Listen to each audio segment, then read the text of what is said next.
Eu vou pedir já para você deixar aberta a sua Bíblia, segundo livro de Crônicas 33, segundo livro das Crônicas de Israel, capítulo 33. Louvar a Deus aqui pela vida dessa família que a gente tem um carinho. Oi. Sou César, doutora Vanessa, Camila, Júnior, meu amigo Lucas está aqui, Renato, Deus te abençoe. O pastor César falou que são 2 anos, né, que eu vim aqui, 2 anos mais ou menos, né? Desde então tenho feito uma campanha no monte para ver se Deus respondia, me trouxesse de novo.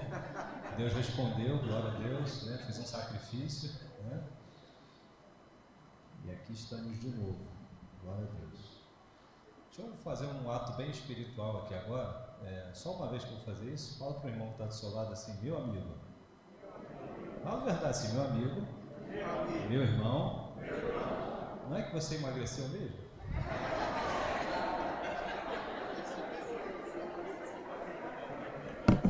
Glória a Deus. Viu? Só até um glória agora.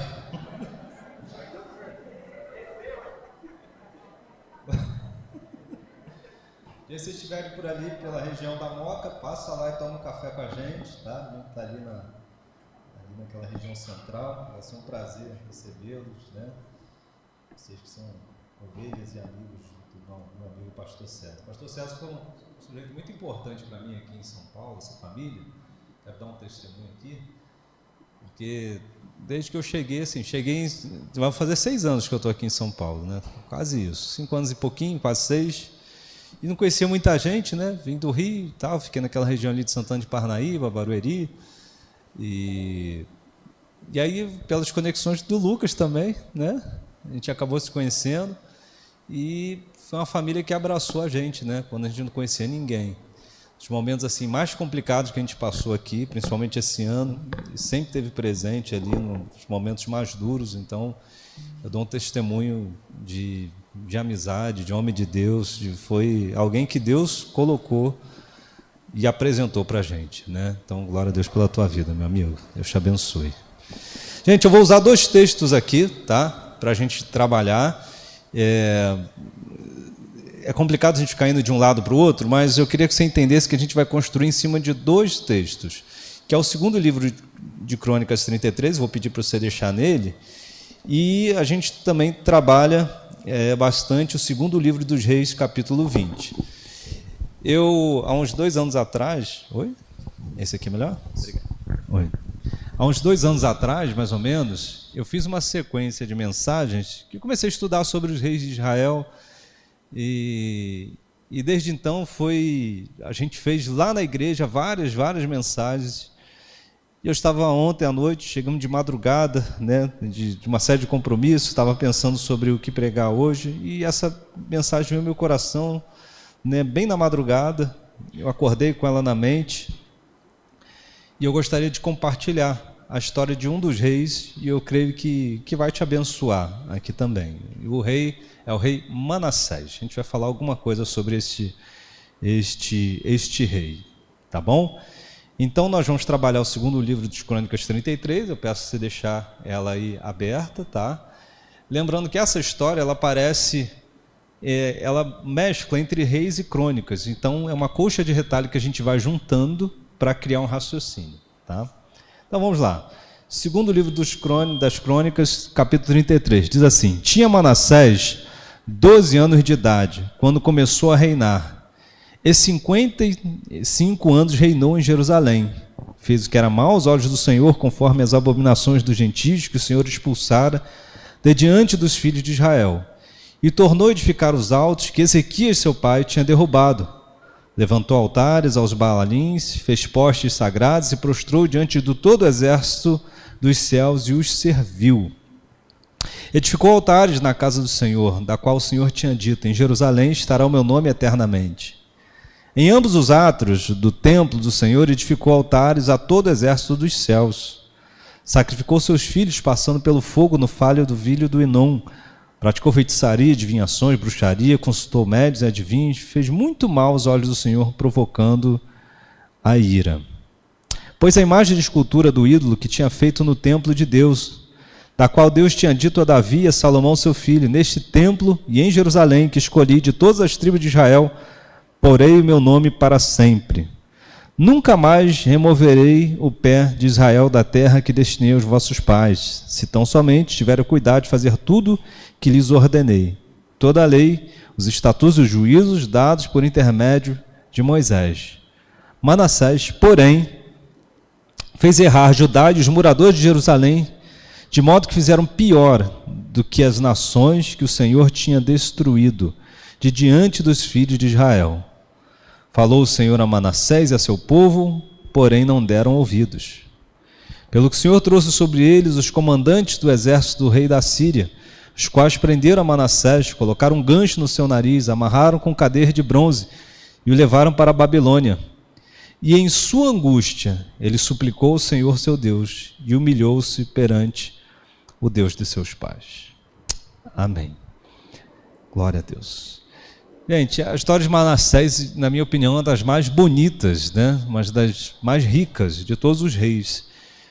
Mas, para você entender um pouquinho de Manassés, eu quero voltar a sua mente, um pouquinho a atenção, para o seu pai, né? Manassés, ele é filho de um rei muito conhecido, que é Ezequias. E por que eu vou falar de Ezequias? Você vai entender. A gente vai falar da origem. Ezequias é um dos maiores reis da história de Israel. Se você pegar a sua Bíblia e você for estudar um pouquinho cada um dos governos, você vai descobrir que começa, num determinado momento, falar sobre alguns reis e dura-se 15 versículos, 10 versículos, alguns 20 versículos, contando a história inteira de reis que foram maus, ruins. E no meio dessa sequência de história aparece o rei Ezequias. E o rei Ezequias, ele tem pelo menos 4 capítulos inteiros falando sobre ele. Ezequias foi aquele sujeito que, só para vocês lembrarem, que reestrutura e ele traz de volta a Páscoa, que já tinha se esquecido, que era uma das festas solenes, né? Lembrando da libertação do Egito. Ezequias é aquele homem que, quando ele assume o governo, ele faz o que todo grande gestor, né, diretor, ao assumir um presidente, né, uma instituição, ele faz uma auditoria geral, faz um levantamento de tudo que está errado. E ele começa a destruir os postes ídolos, né, os locais de adorações, né, a deuses pagãos. Inclusive, no capítulo 18 do livro dos Reis, ele destrói uma serpente de metal, que estavam chamando de Neustã. Essa serpente de metal é aquela que foi edificada por Moisés lá em Números 21, que era uma serpente que Deus levantou para curar o povo e agora é objeto de adoração. Inclusive, ela ficou em Israel durante séculos e séculos, passou o reinado de um monte de gente e ela ainda estava lá. Ezequias foi o homem que consertou isso, esse tipo de adoração que fazia a essa serpente. Ezequias foi o sujeito que venceu aquela guerra contra Senaqueribe. Vocês lembram daquela guerra onde Isaías ele entra na jogada, há uma carta apresentada, uma afronta, e depois da intercessão, né, do profeta, do rei Ezequias, a Bíblia diz que o anjo desce no arraial, né, lá de Senaqueribe, e vai exterminar lá os 180, 185 mil homens de uma só vez, e uma das vitórias mais épicas da história. Para resumir o que era o rei Ezequias, ou quem foi o rei Ezequias, segundo o livro dos Reis 18, versículo 5, diz que nenhum rei, ninguém confiou tanto em Deus quanto Ezequias. Então ele foi um ícone do seu tempo, ele morre como um grande estadista, ele era alguém diferenciado, ele traz de volta o culto a Deus, ele tira fora a adoração pagã, e ele foi uma coluna para Israel durante um tempo glorioso da sua jornada. Ok, pastor, e o que isso quer dizer? Bem, esse é o rei Ezequias, é o pai de Manassés, um homem grande, um homem poderoso. Quando nós chegamos no segundo livro dos Reis, no capítulo 20, acontece um fato que grande parte de vocês já devem conhecer. O que aconteceu? A Bíblia diz que ele estava doente, estava com uma enfermidade. Não foi Deus que o feriu, ele estava enfermo. E levanta-se um profeta chamado Isaías, era seu profeta contemporâneo, que vai até os seus aposentos, e o profeta Isaías ele traz uma mensagem muito simples, ele diz assim: põe a tua casa em ordem, porque certamente morrerás e não viverás. Não é que Deus estava matando. Na verdade, era uma constatação do seu estado de saúde, que estava chegando ao fim a sua jornada. Nós não sabemos exatamente que tipo de enfermidade era essa, que tipo de úlceras ele tinha, o que era. A questão é que era mortal e faltava pouco tempo para ele findar os seus dias, sua história ia terminar. E Deus tinha uma preocupação. A preocupação era a casa de Ezequias. Organiza a sua casa, põe em ordem a sua família, porque seus dias estão acabando. Diz a Bíblia que Ezequias, ele coloca a cabeça na parede e começa a orar e chorar nesse momento. Ele ora e chora, ora e chora. O profeta já tinha saído dos seus aposentos, ele recebe aquela notícia, ele fica angustiado, faz uma oração, e essa oração foi tão extraordinária que o texto vai dizer que o céu foi tocado, Deus a recebeu, e Isaías não tinha ido nem embora, estava nem em casa, e fala: Isaías, pode voltar. Por quê? Volta, que agora a gente tem outro decreto, mudou tudo. Segunda forma, última forma. Isaías chega diante do rei, acredito que nem ele sabia exatamente o que estava acontecendo. Deus o inspira e traz uma mensagem para ele, que era o seguinte: eu ouvi a tua oração e ouvi as tuas lágrimas. Então repare que ele não só ouviu a oração, ele viu as lágrimas. E as lágrimas falam de sentimento, de emoções. As orações falam de palavras. Então eu entendi o que você falou, eu senti a sua dor, foram verdadeiras as suas lágrimas, chegou diante de mim e por isso eu estou mudando agora tudo. Eu estou mudando a tua situação de saúde, você vai ser curado. Você vai viver mais 15 anos. E vou te dar paz entre os seus inimigos, vai ser uma virada na tua vida épica. E ele está alegre, feliz, recebe de bom grado. Deus diz que ele vive mais 1,5 décadas e está tudo bem, glória a Deus. Ele era um homem famoso e até então você está falando: ok, pastor, mas e até aqui, o que muda na vida do seu filho? Bem, para a gente importa entender o que vai acontecer a partir de agora. Por quê? Porque nós lemos no segundo livro de Crônicas, capítulo 33, no versículo 1, assim: tinha Manassés 12 anos de idade quando começou a reinar. Quantos anos ele tinha? Quantos anos? Bem, quando o rei Ezequias estava enfermo e Deus o curou, Deus deu quantos anos mais para ele? 15. Então Manassés nasceu depois daquela cura extraordinária. Então importa para a gente entender o que acontece na vida de Ezequias depois daquele momento, depois daquela cura. Alguma coisa aconteceu na vida dele. E a Bíblia registra? A Bíblia registra e tem tudo a ver com Manassés. O que acontece depois da cura? O livro de Crônicas fala muito pouco, mas o livro dos Reis, ele dá uma dica bem legal. A Bíblia diz, no capítulo de número 20, a partir do verso de número 12, diz assim: nesse tempo enviou Merodach-Baladã. Se você quer um nome para um filho, está aqui uma sugestão. Merodach-Baladã, filho de Baladã, rei da Babilônia. Ele enviou cartas e presentes a Ezequias, porque ouvira que estivera doente. Ezequias era muito famoso. Ezequias era um grande estadista. Imagina hoje, você pegar os grandes poderosos que a gente tem hoje no mundo, talvez o Macron, o presidente dos Estados Unidos, e de algumas nações. Um sujeito desse fica muito doente, muito enfermo, todo mundo sabe. Ele está prestes a morrer, todo mundo sabe. Era o que aconteceu com Ezequias. Só que, extraordinariamente, a Bíblia vai mostrar que 3 dias depois ele está de pé, ele está curado e ninguém sabe o porquê. E ele era muito famoso. A Bíblia está dizendo que a Babilônia, outro grande reino que o conhecia nesse momento, mandou presente e sabia que ele estava doente, mandou mensageiro para descobrir o que aconteceu com esse homem. E a partir do verso de número 13, a palavra de Deus vai mostrar que esses mensageiros chegam agora de Israel e vão lá visitar. E aí, seu rei, o que aconteceu com o senhor? O senhor está bem? Como é que você está? Você está legal? Não, está tudo bem. E a Bíblia vai dizer a partir daqui que o rei Ezequias mostrou tudo que tinha no reino para ele. Mostrou a prata, mostrou o ouro, mostrou os seus tesouros, as especiarias, os seus melhores azeites. O texto está dizendo que não teve nada de extraordinário que Ezequias ocultou. Eles vieram saber o que aconteceu para ele ser curado. Eles vieram saber o que foi de extraordinário que aconteceu. E era a oportunidade de ele exaltar o nome do Senhor. Mas o que ele fez? Ao invés de apontar a glória para Deus, ele apontou para si, para aquilo que ele tinha. E ele executa aqui algo que a gente conhece muito nos dias de hoje, que é o tal da ostentação. Vocês já ouviram ostentação? Ostentar é aquilo que você vai mostrar o que tem, suas posses, suas conquistas, o seu currículo, os seus troféus, as suas medalhas. Ezequias está preocupado em mostrar quem ele era, quão grande ele era. Que além de vencer os inimigos, agora ele venceu até a morte, né? Até a doença, e ele está muito bem na fita. Só que em nenhum momento ele menciona a Deus. Aí para você não ficar dizendo assim, pastor, mas será que isso não é uma especulação da nossa mente? Bem, no capítulo 32 do segundo livro de Crônicas, por isso que eu estou falando que eu vou de um lado ao outro, a Bíblia está dizendo, no versículo 24, capítulo 32, versículo 24, diz que ele estava à morte, orou, respondeu por sinal, e no versículo 25 diz que Ezequias não correspondeu ao benefício que lhe foi feito, e o seu coração se exaltou, pelo que veio grande ira sobre ele, Judá e Jerusalém. Resumidamente, o que aconteceu quando a gente junta os dois textos?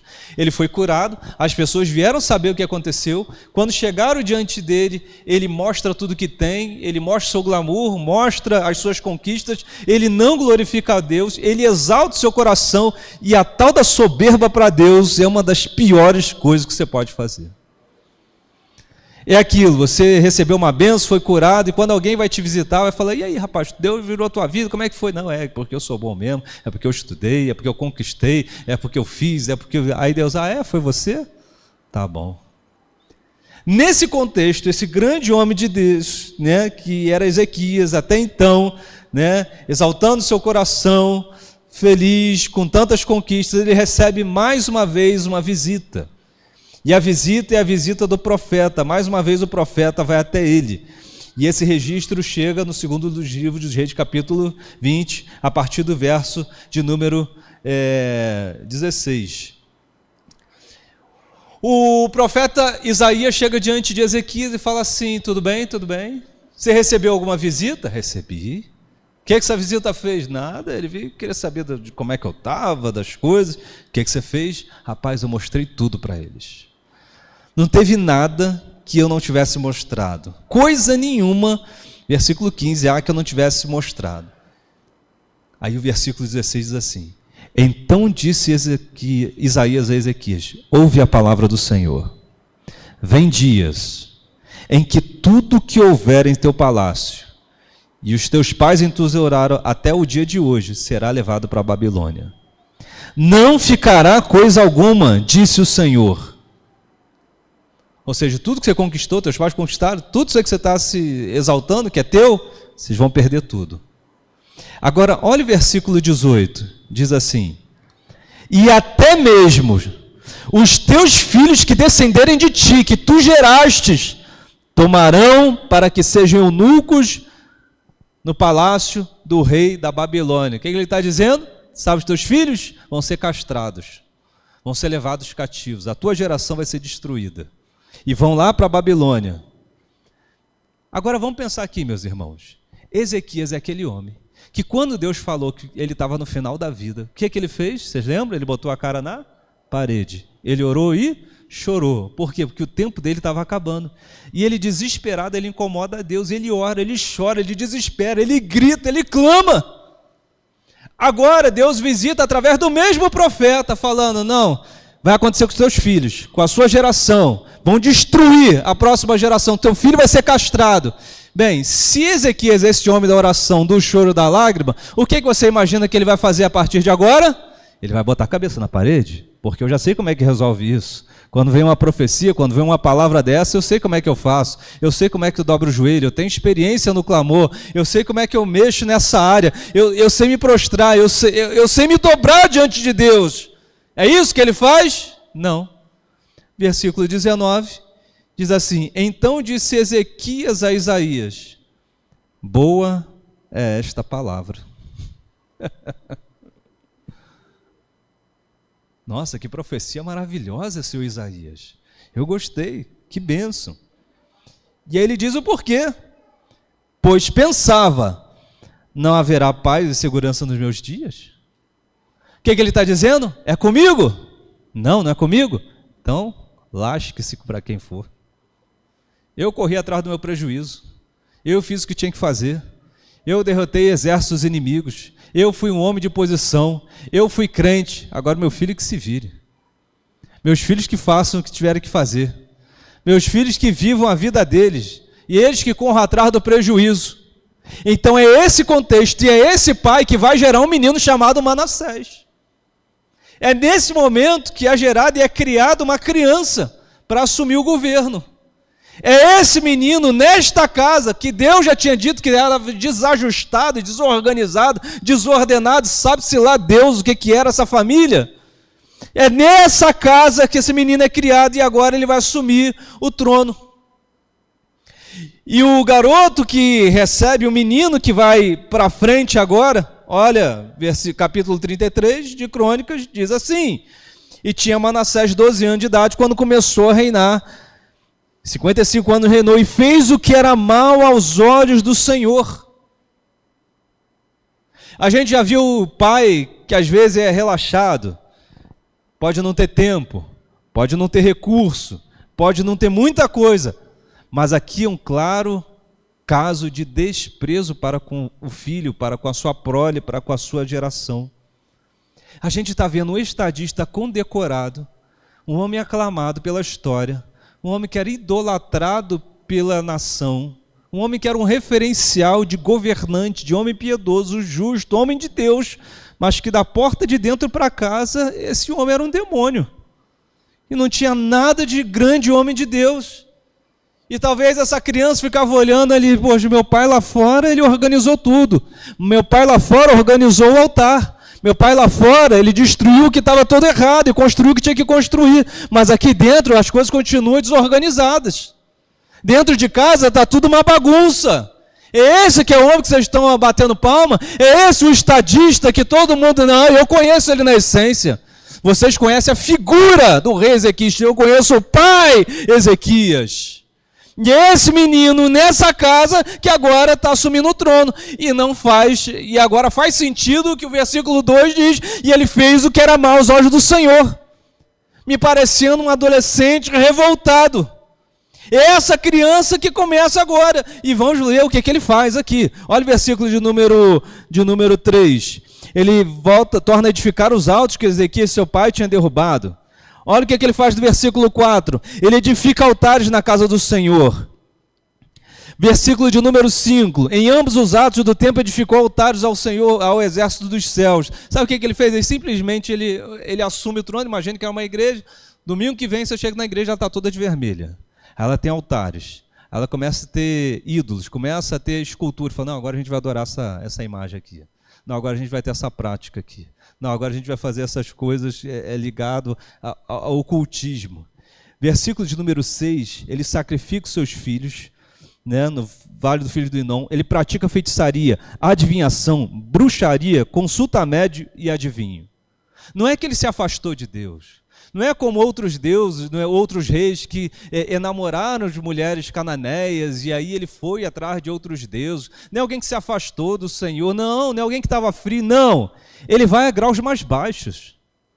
Ele desce a lugares que ninguém nunca tinha chegado. Ele se envolve com bruxaria, com médios, com adivinho, com tudo que era mais abominável. Ele provoca um destempero, ele destrói tudo que... Sabe aquele templo lá de Salomão, o templo sagrado? Ele torna aquilo dali um local de bruxaria. Ele se torna Manassés, o rei mais perverso, maligno, o pior de todos os reis da história de Israel. É esse menino que é o retrato de um jovem revoltado, pastor. E a gente aprende alguma coisa com esse texto? A gente aprende alguma coisa com essa história? Aprendemos muitas coisas. Primeira coisa que eu acredito que a gente aprende aqui, e é um alerta, é que você não precisa reproduzir as dores que a vida te fez sofrer.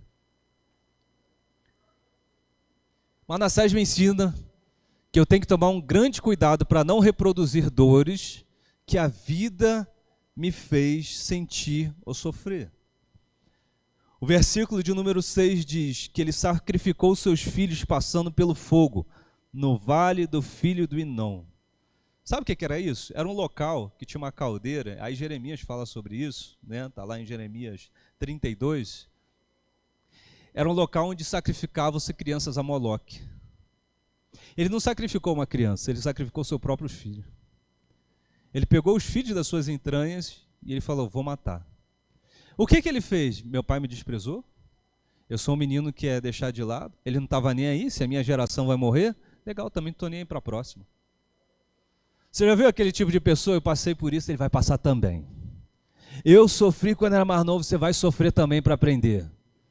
Eu fui criado dessa maneira, você vai ser criado assim também, porque você vai ver como é que é bom sofrer. Você vai reproduzindo dores que a vida te fez sofrer, achando que isso é um padrão. Você foi abusado, vou abusar. Você foi chicoteado, vou chicotear. E você vai perceber a partir de então que parece a história de um menino revoltado. Por quê? Leia o versículo 3, que diz assim: tornou a edificar os altos que Ezequias, seu pai, tinha derrubado. Ou seja, tudo que meu pai derrubou, eu vou levantar. Depois diz assim: e levantou altares de Balaíns. Ah, meu pai derrubou, eu levanto. Meu pai levantou, eu derrubo. O meu pai fez, eu desfaço. Meu pai desfez, eu faço. Tudo aquilo que o estadista conhecia, aquele homem de Deus fez, só de raiva eu vou fazer tudo o contrário. Ele adorava a Deus, eu adoro o diabo. Ele era um homem reto, eu sou mau. Ele era um homem de paz, eu sou sanguíneo. Ele fazia as coisas organizadas diante de Deus, eu desordeno tudo, eu estou tocando terror em tudo. Você não precisa reproduzir as dores que a vida te fez sentir.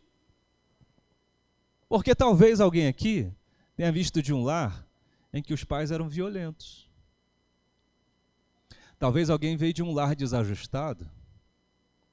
Talvez você veio de um local onde a mãe e o pai eram beberrões, violentos, ou às vezes não tinha agressão, mas eram estúpidos. E a gente vai reproduzindo sem perceber isso nos outros. Talvez nunca te deram carinho, nunca te acompanharam. Ah, meu pai nunca me levou no futebol.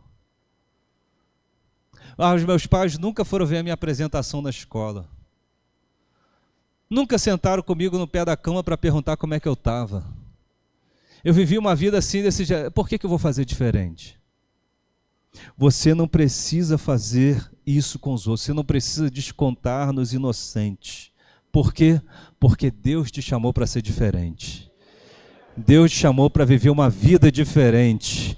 A Bíblia diz que quando Deus chamou Noé, ele vivia numa geração corrupta, numa geração devassa, mas ainda assim a Bíblia diz que Noé andou com Deus, ele resolveu ser diferente, num tempo em que todo mundo estava caminhando para o mal. Deus te levantou para ser diferente, nessa casa, nessa família, nessa vizinhança, e talvez você diga, só tem eu lá, amém, só tem você, você vai ser a coluna, você vai ser o primeiro, você vai ser diferente. Atos capítulo 2, versículo 40 diz, salvai-vos dessa geração perversa. Deus não te trouxe aqui à toa, Deus não salvou você à toa, Deus não tem mexido no teu íntimo à toa. Você vai parar de reproduzir alguma coisa e você vai produzir bênção. Aonde era maldição, você vai virar uma bênção. Aonde tinha um testemunho de destruição, de discórdia, você vai se levantar como um testemunho vivo do que Deus é capaz de fazer quando alguém se entrega completamente a Ele, ouve a sua palavra e se submete ao teu espírito. Glória a Deus. Fala assim, eu creio, Jesus. Segundo, vamos ver o que isso aqui, o que a gente aprende nesse texto. Vamos lá. Pastor, o que deu com esse estilo de vida, essa revolta, esse tipo de coisa? O que gerou na prática? Existem duas questões aqui. Primeiro, há um juízo individual e há um juízo coletivo. Tá? E talvez alguém pergunte assim, pastor, mas Deus não falou, não alertou, não mandou eles pararem, não disse para eles mudar o seu estilo, não deu nenhum alerta? Pior que sim, cara, porque Deus sempre fala. Uma das características de Deus é que Ele é longânimo, Ele é paciente, Ele é bondoso. A gente está no erro, a gente está longe, e Deus está falando, e Deus está falando, e Deus está falando. Olha o versículo de número 10, diz assim, falou o Senhor a Manassés e ao seu povo. A Manassés e ao seu povo. Porém, eles não deram ouvidos. Sabe que quando você vem na igreja, o pastor começa a pregar e parece que é a tua vida inteira. E aí você na hora se contorce, você sabe que Deus está falando, mas daqui a pouco, deixa para a semana que vem, né? Não, depois eu conserto. Não, eu vou empurrando com a barriga. vou dando meu jeitinho aqui. Eu finjo que Deus não falou. Ele falou, mas não falou, e a gente vai levando a banho-maria. E a gente vai ouvindo e não vai tomando as atitudes. E qual é a consequência disso? Bem, a consequência coletiva começa lá em Jeremias capítulo 15, a partir do versículo 1 até o versículo de número 4. Aí a Bíblia vai dizer assim: ainda que Samuel e Moisés, dois grandes ícones do Antigo Testamento, se pusessem diante de mim, ainda assim eu não seria com eles. Ou seja, se Moisés se levantasse para interceder pelo povo, eu não ia ouvir. Porque meu juízo já estava decretado. Está lá em Jeremias 15. Ele diz assim: aqueles que para a morte, aquele que para a espada, que para a peste, que para o exílio.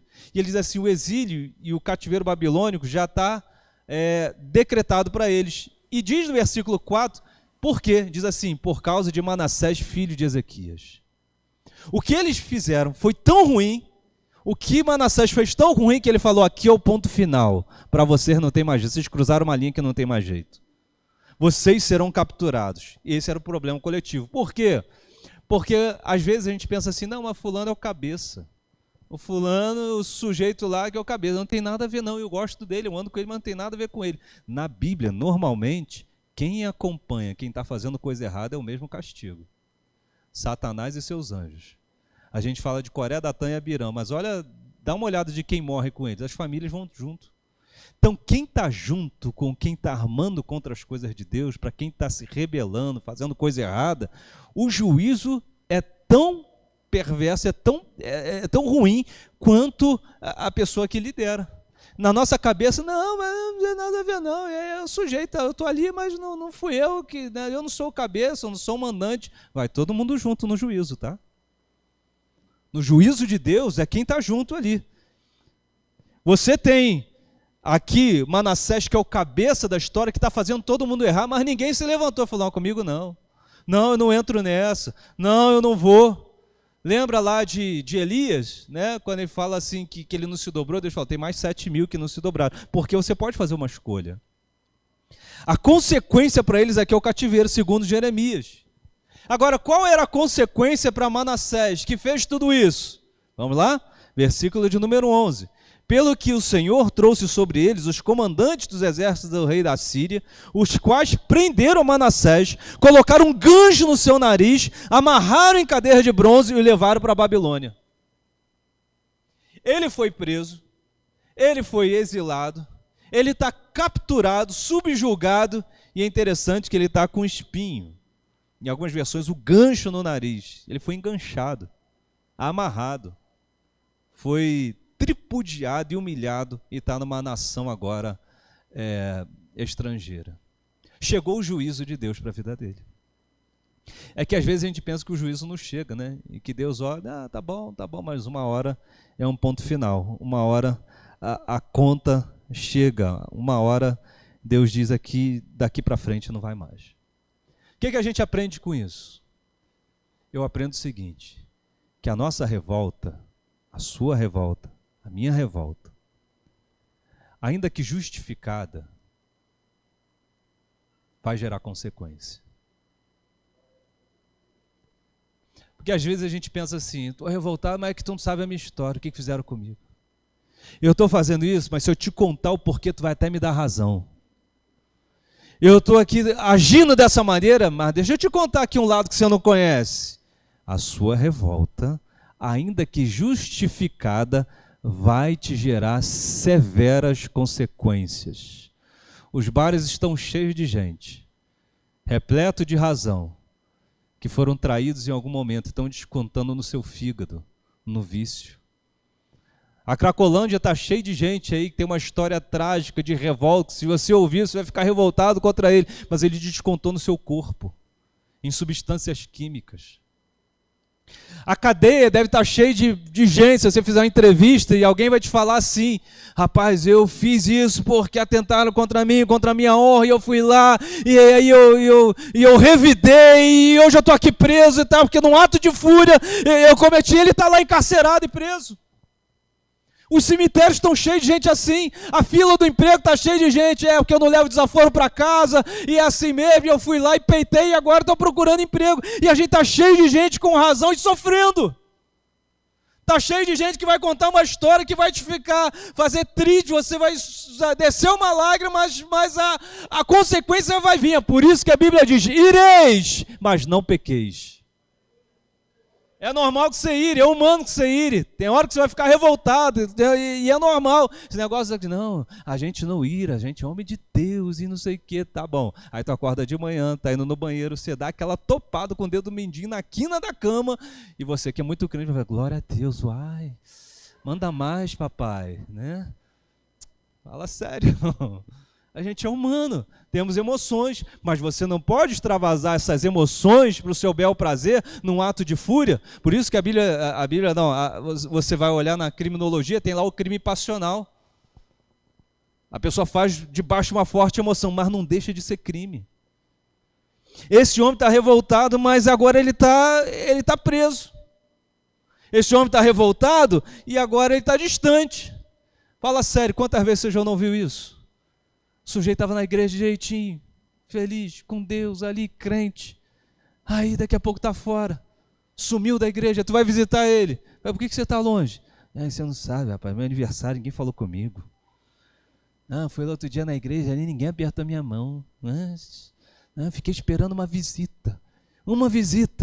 Eu fiquei longe da igreja 2 meses, ninguém veio me visitar. Ninguém me abraçou, ninguém fez nada. E aí ele vai falando de uma série de coisas, que ele foi ferido, só que ele desconta nele mesmo. Porque quem está longe de Deus é ele. Ou seja, a forma de eu remediar a minha dor é causando outra dor. A forma de eu remediar o que a vida fez, alguma coisa que eu não concordei, é eu me prejudicar. E quanta gente assim tem por aí. Quantas pessoas se afastaram de Deus, dos caminhos do Senhor, quantas pessoas que vocês conhecem que sentaram um dia aqui do teu lado, estão longe, porque passaram um problema, porque ficaram doentes, porque perderam o emprego, não entenderam as coisas, como é que a vida funciona, e descontaram na sua vida espiritual, descontaram na sua fé. Gente, pode mexer em tudo, mas não deixe mexer na sua fé. Guarda a tua fé, guarda a tua espiritualidade. Ninguém tem poder de te separar do amor de Deus, só você mesmo. E aqui a Bíblia vai dizer que ele desconta nele mesmo e acontece algo interessante. Versículo 11, bota um gancho no nariz. Gente, olha como é que Satanás é. Pensa aqui comigo. Satanás tem uma virtude que às vezes nós não temos, se é que eu posso dizer assim. E qual é? Paciência. Satanás é paciente. A gente não é paciente, não. A gente evangeliza a pessoa, tira da droga do mundo, traz para a igreja, faz, batiza, discipula, não sei o quê. É só essa pessoa começar a dar um vacilo. Tá? Falei? Nunca foi crente. Joga para fora. Você é nada, estava fingindo esse tempo inteiro. O cara ficou anos na igreja, aí ele cometeu um erro e a gente não tem, nós não temos paciência. Você começa a tratar da pessoa, a pessoa tem uns altos e baixos, está em processo de libertação, né? Você não presta não, você é vaso ruim, cara, não tem jeito não, nem não adianta não. Satanás é paciente. Satanás é paciente. Repara o que ele faz. Você lembra quando o pai de Manassés, ele luta com Senaqueribe? Você lembra o que acontece? Né? Tá lá no segundo livro dos Reis 19, né? Você vai ver. Você lembra quando o rei Ezequias vai apresentar a Deus as cartas, aí tem aquela coisa toda, Deus manda o anjo. Você lembra o que acontece? E a gente canta até essa música, hoje ficou muito famosa, que eles pegam aquele trecho, né, do que aconteceu. Diz assim, porém um anzol no teu nariz e um freio na tua boca. E pelo caminho que você veio, você vai retornar. Foi uma vergonha para o rei Senaqueribe. Então o homem de Deus venceu, e Deus venceu assim, botando um anzol no nariz, um freio na boca e mandando ele retornar. Aí olha o que acontece agora. Ele não conseguiu fazer com Ezequias, mas faz com o filho dele. E o que acontece com o filho dele? Bota um anzol no nariz, um freio nele, e ele é capturado. E são algemas de bronze. Bronze na Bíblia fala de juízo. Eu não fiz com teu pai, mas estou fazendo contigo. Eu tentei com a antiga geração, ela não deu brecha, mas você está dando mole, eu vou para cima de você. Satanás é paciente. E aí, pastor, como é que a gente fecha essa ideia? É que agora Manassés está preso. Agora Manassés está caído. Agora Manassés está envergonhado. E a minha pergunta para você é: o que fazer quando não tem mais nada que fazer? O que a gente faz quando não tem mais solução? O que fazer quando você está preso? Não tem exército, não tem voz, não tem saúde, não tem mobilidade, não tem liberdade, não tem escolhas. Quando você chega no fundo do poço e não tem mais para onde você ir, o que fazer quando não há mais o que fazer? O que fazer quando você machucou os outros? O que fazer quando você machucou aquelas pessoas que você mais amava? O que fazer quando você decepcionou o seu próprio reino, a si mesmo, a sua família? Qual é a atitude que a gente toma numa hora dessa, que não tem solução mais nada? Onde os tribunais já te julgaram. O tribunal espiritual diz que você não presta, está preso, a legalidade foi dada. O tribunal da tua consciência diz que você está errado. Todos os tribunais, todos os martelos já bateram e você não tem mais o que fazer. Você está errado, você pecou, você errou, você falhou. E não foi ninguém que fez, foi você.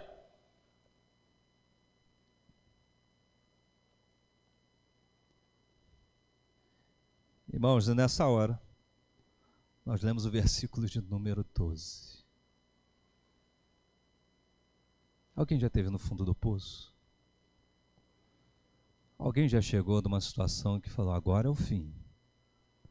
Agora não tem mais o que fazer não, pastor.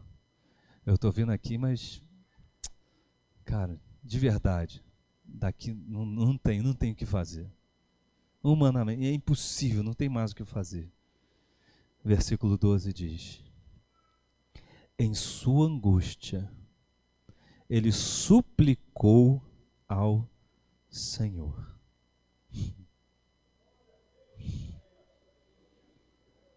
Se tem uma coisa que você não paga nada para fazer, é orar.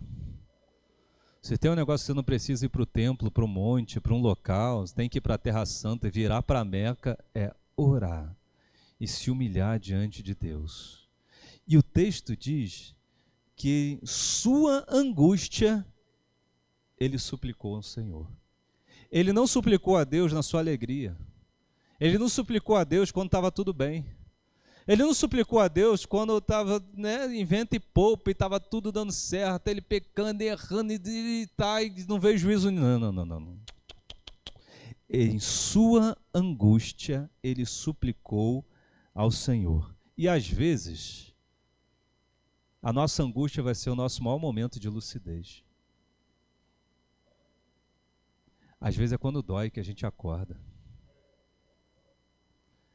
Irmãos, o pastor César acompanhou até o final, a gente tratou, esse ano foi um ano muito doloroso, provavelmente o ano mais doloroso para a minha família. Nós estávamos tratando já há 3 anos, 4, 2 pessoas com câncer em casa, meu sogro, depois o meu pai, nós trouxemos, moramos conosco, passamos esse processo e foi, irmão. Só quem tem gente em casa assim sabe.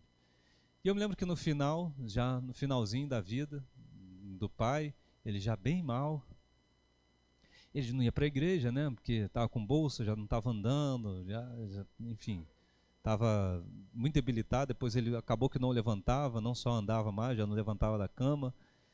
E eu vendo que o tempo dele já estava findando, eu falei: meu Deus, eu preciso ganhar meu pai para Jesus. Preciso ganhar meu pai, porque é uma oração que eu faço desde que eu aceitei Jesus. Sou pastor, já mudei de estado, fiz um monte de coisa, mas cadê que meu pai nada? Minha mãe nada. E aquilo começou a me dar uma neuro, começou a mexer na minha cabeça. Eu falei: gente, não vai. O que eu pensei? Eu falei para Deus. Eu falei: se meu pai partir sem Deus, eu não posso abandonar o ministério, porque não dá, e como é que eu vou fazer? Mas para mim morreu. E eu fracassei. E eu, como homem de Deus, pastor, esquece. E eu não estou falando isso de revolta, de que eu vou entregar cargo, não sei o que. Não. Isso aqui é uma coisa minha. Porque na minha cabeça eu entendi o seguinte: Meu pai falava assim, eu tenho orgulho de você. Só que no final da vida eu falei, eu não quero um pai com orgulho de mim. Eu quero um pai que veja Cristo na minha vida. Eu não quero ver alguém que cresceu na instituição, que galgou lugares. Não, não quero isso, eu quero outra coisa. Se meu pai não vê Cristo em mim, a culpa não é de ninguém, a culpa é minha, porque eu não passei isso. E eu fiz algo com Deus a partir de então. Eu falei, minha meta a partir de hoje não é mais ministério, esquece. A partir de hoje é o seguinte, quem chegar perto de mim deve ver Jesus na minha vida. Se alguém não perceber mais isso, se eu não conseguir transformar quem está do meu lado, eu fracassei como crente, a minha missão nessa terra acabou. E isso mudou minha perspectiva de vida. Isso mudou muita coisa para mim. Isso virou uma chave dentro de mim, por mais bobo que pareça ser, por mais simples que pareça, que você fala, pastor, eu já sabia. Pois é, mas às vezes a gente não sabe, é na angústia que a gente vira a chave.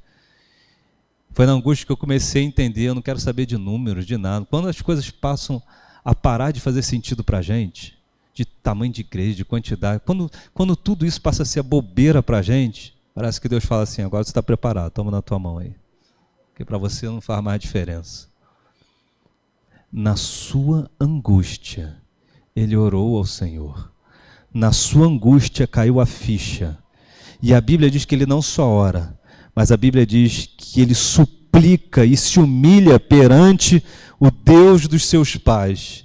Ele não faz mais perante a Deus, é o Deus dos seus pais. Se a revolta é com o pai, a Bíblia faz questão de dizer, é o Deus dos seus pais. Talvez a oração dele, eu não sei, possa ter sido assim. Senhor, se o Senhor existe, se o Deus dos meus pais existe, e pode me perdoar um homem como eu, eis-me aqui. Manassés faz uma oração, e você pode fazer uma oração, irmãos. Você pode orar a Deus.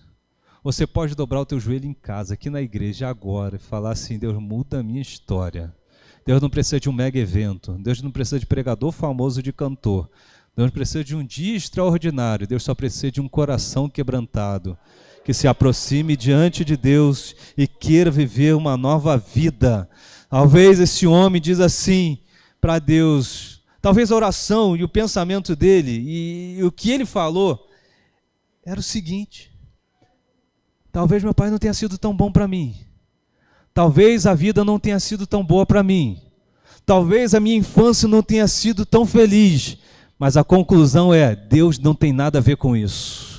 O Senhor não tem nada a ver com isso. Talvez alguém te feriu, talvez a vida foi má contigo, talvez se você olhar para a sua história, você vai falar, rapaz, eu sofri muito para chegar aqui, mas Deus está dizendo, eu não tenho nada a ver com isso. O que fizeram contigo, as espadas, as dores, as rejeições, não tem nada a ver com o Senhor, não tem nada a ver com Deus. Você ainda pode orar a Deus e buscar ao Senhor. Você só está a passo de uma oração e de um coração contrito nessa manhã, em nome de Jesus. É um tempo de retorno, é um tempo de vida, é um tempo de restauração para a tua família, para a tua casa, para a glória de Deus. Pastor, mas e aí, Deus pode ouvir? Deus pode ouvir alguém como Manassés?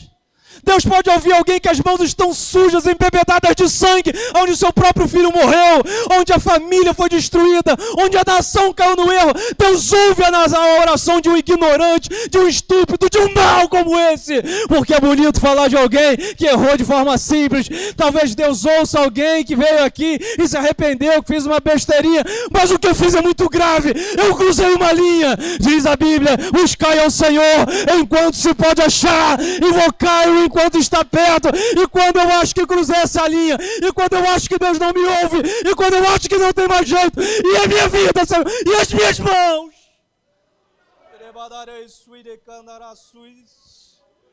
e as minhas mãos cheias de sangue, Deus pode ouvir a oração de alguém assim.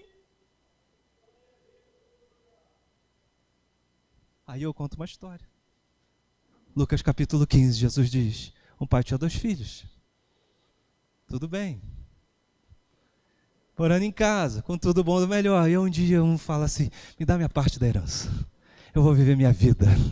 eu vou curtir, eu vou viver, quero experimentar, me dá. E ele despreza a casa do pai, e ele vai embora, e vive a sua vida dissolutamente, e gasta o teu dinheiro, e gasta os seus bens, e vai vivendo do jeito que ele quer viver, e ele vive, de repente vem a fome sobre a terra, começa a passar dificuldades, ele vai perdendo a sua grana, os seus bens, o seu dinheiro, ele vai trabalhar na casa de pessoas, e agora ele está submetido a uma vida escrava, uma vida terrível, e ele está perdendo tudo, e ele chega no fundo do poço, quando ele de repente quer comer, não tem comida, e ele pede comida, não tem, ele quer comprar, não tem, e ele vê os porcos, e o judeu em relação com o porco é bicho imundo, e ele deseja comer comida do porco, a palavra ali é entranhas, é uma coisa nojenta, e ele deseja, mas nem isso davam para ele, nem a comida de porco ele podia comer, e ele descobre que ele está no fundo do poço, e a Bíblia diz que lá no fundo do poço, ele cai em si e diz, levantar-me-ei e irei ter com meu pai. E eu vou dizer para ele, eu pequei contra os céus e contra o Senhor, eu vou voltar, mas eu não quero ser filho não, só quero ser um ajudador, eu só quero ser um servo. Se o Senhor me aceita como um servo, e ele retorna para a casa do pai. Só que quando ele está retornando à casa do pai, arrependido, destruído, quebrado, despedaçado, o pai ao ver de longe, não diz assim, sou infeliz, onde é que você estava? Vai lá trabalhar, eu não te quero não. A Bíblia diz que o pai se lança diante dele, pula no seu pescoço, lhe dá um beijo, coloca anel, coloca veste, coloca sandálias novas, e ele comemora, porque o filho que estava perdido retornou, aquele que tinha morrido reviveu, aquele que tinha perdido voltou. Você está a um passo de Deus, através do arrependimento. É tempo de voltar-se para Deus, é tempo de voltar-se para Deus. Ele é justo e poderoso para te receber.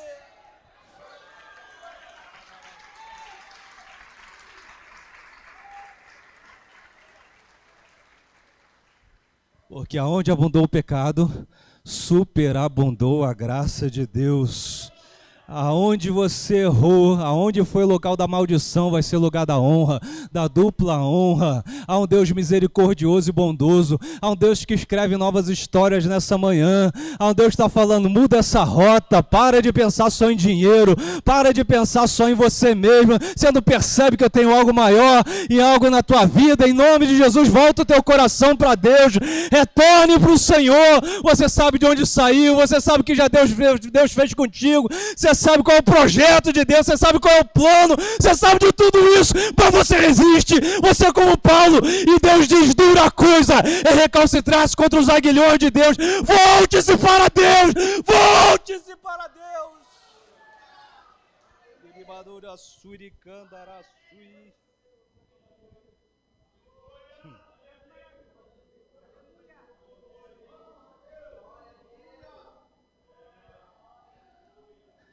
Depois que ele orou, versículo 13, Deus ouviu, atendeu a sua súplica e tornou a trazê-lo a Jerusalém e ao seu reino. Gente, ele estava preso no meio de um monte de grilhão. Como é que esse homem voltou? Subjugado, o reino destruído, e a Bíblia só diz assim, Deus trouxe de volta. Porque na nossa cabeça, e agora, como é que Deus vai fazer? Deus está falando, o difícil é tu se arrepender, porque Deus reescrever a história para Deus, ó, é rapidinho. E Deus nem se importa de ficar explicando, nem vai te dar, vou explicar, vou fazer assim, não.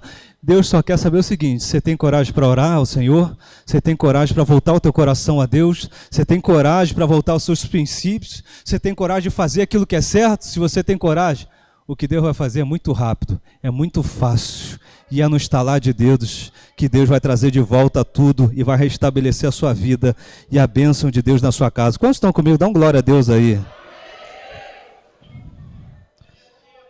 Deixa eu encerrar aqui, né? Depois disso, ele reedificou o muro da cidade. Você não vê ele fazendo uma obra antes, agora ele está fazendo obra. Ele organiza a terra. Versículo 15, ele tira do templo os deuses estranhos, os ídolos. Versículo 16, ele repara o altar do Senhor. Ele refaz tudo. E versículo 19, ele está dizendo que a sua oração, e como Deus foi favorável para com ele, também para com todo o seu pecado e fidelidade, e os lugares onde edificou o altar e postes de ídolos, antes que se humilhasse, tudo está escrito no livro dos Crônicas. E ele se volta para Deus e Deus reescreve uma história. E aquele rei que era um rei inativo, agora é um rei ativo. E aquele rei que estava longe de Deus, Deus aplacou a ira, restituiu tudo, ele se torna uma bênção. Tem gente que você está olhando aí e está falando, rapaz, isso aí não tem mais jeito não. Deus está falando, ele pode ainda ser uma bênção. Ele pode ainda ser produtivo no reino. Você pode voltar a produzir. Você pode ser alguém diferente. Você pode ser alguém que vai fazer a diferença nesse tempo para a glória de Deus. Deus ainda tem plano. Deus ainda tem projeto. Deus ainda faz. Deus ainda quer fazer. A vida de Manassés é uma inspiração para todo mundo que diz que é que tu não conhece a minha história. É que eu estou levando no marasmo e a banho-maria a minha vida com Deus. E eu já me acostumei, eu acho que Deus também já se acostumou. Deus pega o pior caso para falar, você pode voltar a ser produtivo. Você é útil para o meu reino. Deus ainda pode te levantar. E você pode ser uma inspiração para muita gente. Porque onde você está sujo, quando o sangue de Cristo bate, você fica mais alvo do que a neve. Eu creio que Deus vai levantar a gente aqui. E um novo tempo da genuína vai acontecer, por quê? Porque Deus vai levantar você, Deus não vai chamar ninguém de fora não. Você vai estender as mangas, você vai arregaçar as mangas. Você vai falar, Deus me usa. O Senhor quer aqui comigo, é com visita? O Senhor quer aqui comigo? Você quer que eu lidere um departamento? O Senhor quer que eu faça o quê, Senhor? Eis-me aqui. Deus não faz nada por acaso. Se Deus te plantou aqui, é porque Deus tem um projeto contigo aqui. Quando Manassés ele se arrepende, ele começa a ter uma vida diferente. Por quê? Porque a Bíblia diz assim, produzir frutos dignos de arrependimento. Quando eu me volto para Deus, eu começo a produzir fruto, eu começo a produzir alguma coisa que mostra que a minha oração foi verdadeira e sincera. Nessa manhã vai começar a ter produção de fruto. Eu profetizo que a tua casa será próspera, a tua vida será uma vida frutífera, o seu ministério será um ministério abençoado para a glória de Deus. O sopro de Deus, o hálito de Deus vai até você e vai te levantar dando estratégias, graça, unção, e o que passou, passou, e nós vamos ver coisas grandes e poderosas para a glória de Deus. Que Deus te abençoe, que Deus te guarde, que a boa mão do Senhor seja sobre a sua vida. Que a boa mão do Senhor seja sobre a sua vida. Se você sabe que tem alguma área que precisa melhorar, crescer, avançar, você sabe que você vai apresentar para Deus. Mas eu profetizo, você vai viver coisas grandes e maravilhosas na presença do Senhor a partir de hoje. Em nome de Jesus. Quem pode levantar uma de suas mãos? Eu profetizo bênção sobre a tua casa. Bênção sobre a tua vida. Bênção sobre os seus negócios. Um novo tempo, um novo tempo, um novo tempo, um novo tempo para a glória de Deus. Há uma restauração nessa manhã, há uma restauração de altares nessa manhã para a glória de Jesus. Altares desmantelados, talvez dentro de casa, talvez projetos que Deus colocou e foram jogados de lado, Deus vai colocar e alinhar um por um. E aí você diz, mas como é que vai ser para frente? O fogo quem manda é Deus. Só coloca o altar direitinho, que Deus vai mandar fogo do céu. Deus vai trazer a sua aprovação e a sua bênção. O milagre a gente não faz, a gente só repara o altar. O milagre vem de Deus. Eu profetizo milagres da parte de Deus, uma bênção da parte do Senhor, uma confirmação de Deus em corações hoje, para a glória do nome do Senhor. E quantos creem e acreditam nisso? Dê um aplauso a Jesus bem forte. Deus te abençoe. Pastor Célio.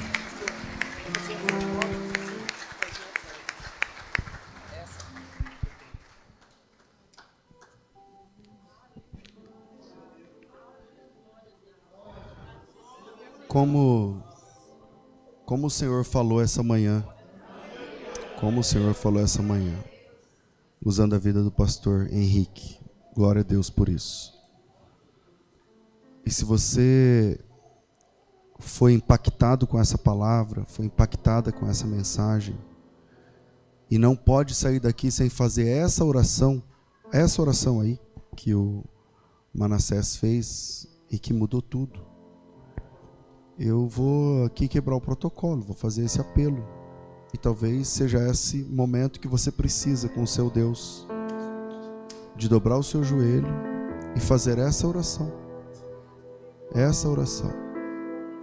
Então quem aqui essa manhã precisa fazer essa oração, vamos fazer isso juntos. Então quem precisava ouvir essa palavra, pastor, eu precisava ouvir essa palavra, foi para mim. Eu sou esse Manassés aí. E eu preciso de mudança, eu preciso de transformação. Então eu vou convidar você a sair do seu lugar e vir até aqui à frente, a gente vai fazer isso juntos. Então se tem alguém aqui essa noite, ou essa manhã, que precisava ouvir, pode vir aqui à frente, pode vir. Sai do seu lugar, venha. Vamos recomeçar. Venha recomeçar com Deus. Venha recomeçar com Deus. Eu vou convidar o pastor Henrique para voltar aqui e fazer essa oração. Dá mais retorno para mim. Tentando me encontrar, eu me perdi. Não vou ficar insistindo não, tá? E quando se você precisava ouvir o que foi dito, precisava ouvir. E o que foi dito é para você. Em algum momento da palavra é para você. Ah, isso aí é para mim. Isso tem a ver comigo. Então sai do seu lugar e venha. Pode se assentar. Venha, não demore, vai. Venha, não demore. Estou te esperando. Aqui é o teu lugar. O coração está apertado aí? O coração está apertado aí, é Ele chamando. Pode se assentar. Aleluia! Venha, não demore. Estou te esperando. Aqui é o teu lugar. O pastor vai orar. Você vai ficar de fora mesmo? O pastor vai orar agora. Você vai vai escolher ficar de fora mesmo. Então é a sua chance de um recomeço. Acho que o grande lance da graça é que você pode recomeçar com Deus. Você pode recomeçar com Deus. Melhora meu retorno aqui, aumenta um pouquinho do retorno. Se você ouviu essa palavra e quer fazer essa oração de recomeço, então sai do seu lugar. Não importa a sua igreja, não importa seu cargo, não importa nada. Se Deus falou com você, pastor, Deus falou comigo. Não importa se você só veio aqui hoje, não interessa. Se você é de outra igreja, não interessa. Se Deus tratou no seu coração aqui, e se você quer fazer essa oração de recomeço, é a última chance de você fazer essa oração junto com o pastor Henrique. Sai do seu lugar e venha em nome de Jesus.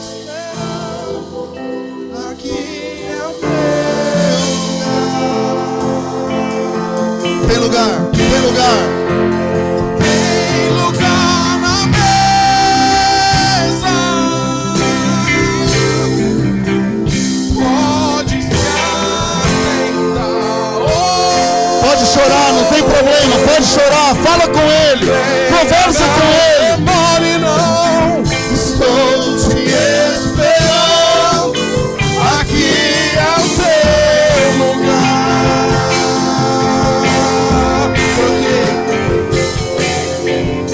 Troquei minha casa pela liberdade vã. Tentando me encontrar, eu me perdi. E quando eu Aleluia!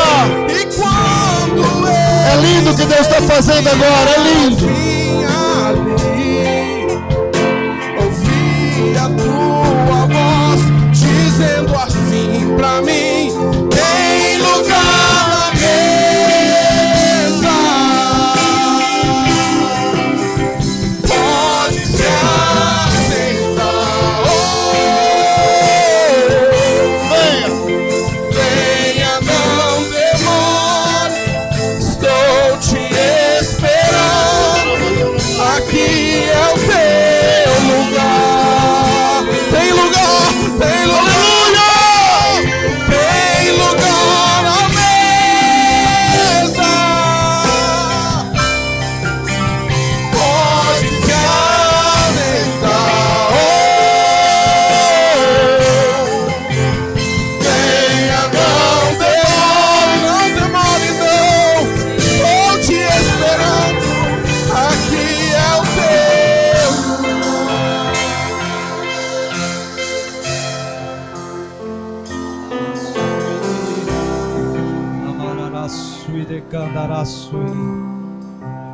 Sabe qual é o problema?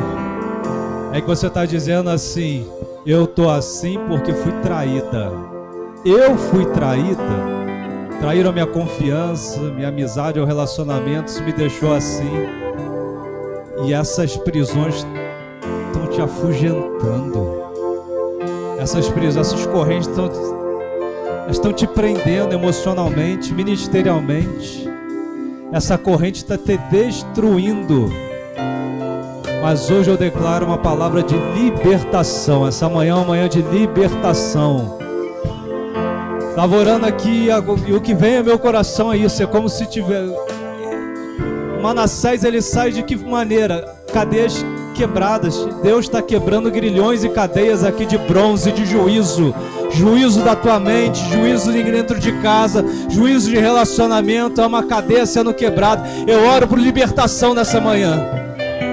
Não estava nem no script a libertação, mas nessa manhã Deus está lhe apresenta como alguém que liberta nessa manhã, que traz de volta, que traz o hálito fresco, que traz a paz. Eu declaro paz, paz, paz sobre a tua vida. Eu ministro paz sobre a tua casa, em nome de Jesus. Recebe graça de Deus, favor de Deus, paz da parte do Senhor, em nome de Jesus. O príncipe da paz chegou nessa manhã, trazendo alívio, trazendo alento, trazendo graça, sopro de vida. Eu profetizo vida, eu profetizo um lar com alegria, eu profetizo cabeças erguidas, onde estava cabisbaixo, sem força, não era hormônio, você não estava com problemas médicos, era um peso sobre os seus ombros, mas eu declaro paz, paz, paz, paz em nome de Jesus, em nome de Jesus, em nome de Jesus. Recebe recomeço, recomeço, é um novo tempo diante do Senhor, há um florescer da parte de Deus. O inverno passou, o tempo mudou e a primavera chegou.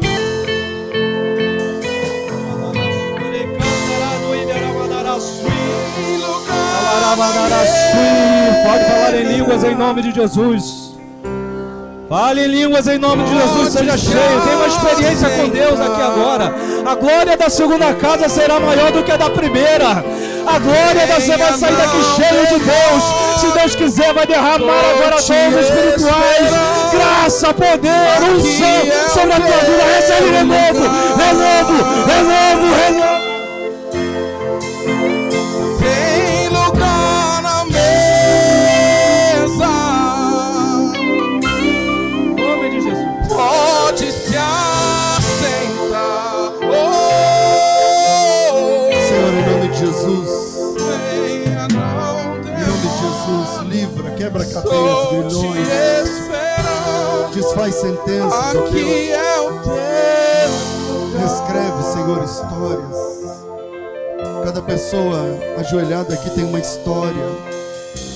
Cada pessoa aqui orando ao Senhor tem uma demanda. O Senhor que é maravilhoso, maravilhoso conselheiro, levanta, Senhor, perdoa, abençoa, muda o trajeto, muda a história, muda as sentenças, transforma o futuro a partir de hoje. Que novas histórias comecem a partir de hoje e que o teu nome acima de tudo seja glorificado, em nome de Jesus, em nome de Jesus, em nome de Jesus. Volte para o seu lugar exaltando o nome do Senhor. Glória a Deus.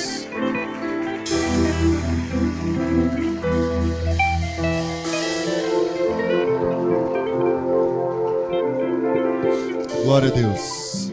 Maravilha. Podem sentar, meus irmãos. Que bênção, hein? Que bênção. Tem alguém preocupado com o relógio aqui ou não? Maravilha. Glória a Deus. Glória a Deus pela vida do pastor Henrique, sua família. E agora, antes de terminar o culto, chegou o momento do nosso ofertório. A Bíblia diz, lá em Atos dos Apóstolos, que uma das palavras de Jesus ditas em seu ministério é a seguinte, presta atenção. Melhor coisa é dar do que receber. A primeira vez que eu li esse versículo, eu não concordei com ele. Porque eu estou dizendo, você quer receber alguma coisa ou você quer dar alguma coisa? Eu quero receber. Parece que para nós é melhor receber do que dar. E Jesus Cristo disse que melhor coisa é dar do que receber. E um dia, orando, o Senhor me fez entender esse texto e essa palavra de Jesus. E sabe qual foi o entendimento que Deus me deu sobre isso? Que só sabe que é melhor dar do que receber quem já precisou receber. Se alguém aqui um dia já precisou receber, sabe que é muito melhor dar. É muito melhor dar do que receber.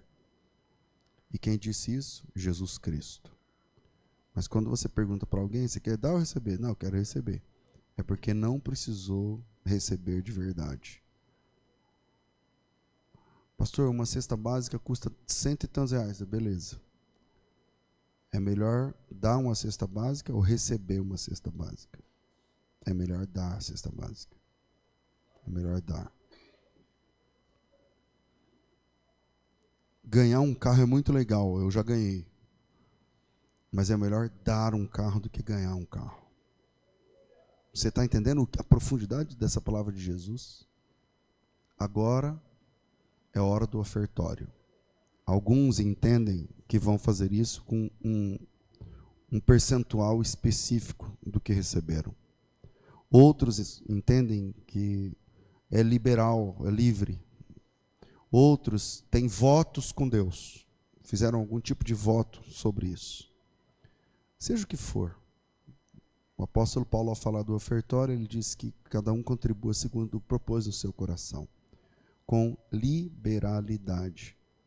Então nós vamos orar a Deus agora, e você vai definir, definir sobre como você vai se comportar agora no momento do ofertório. Curva sua cabeça. Pai, nós te louvamos em nome de Jesus, depois de uma palavra como essa que ouvimos. Agora a nossa oração é específica sobre o ofertório, sobre como vamos nos comportar agora no momento de ofertar. Temos sido alvos da tua graça, do teu favor o tempo todo, e mesmo em tempos difíceis experimentamos o seu jeito de ser pai, de ser provedor e de prover nos mínimos detalhes. Agora, no momento do ofertório, queremos dar, entregar, investir na tua obra, no teu reino, um pouco da prosperidade que o Senhor fez chegar a nós. Então, Senhor querido,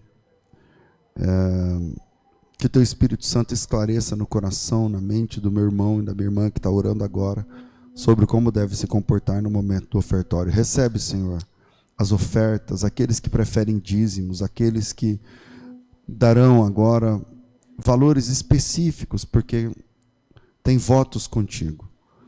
De qualquer forma, que esses recursos sejam revertidos completamente, como sempre, para a tua obra, para o uso do trabalho do Senhor aqui, a partir dessa comunidade. No nome de Jesus, abençoe todo aquele que vai contribuir. Em nome do Senhor Jesus. Amém. Amém. Para contribuir, tem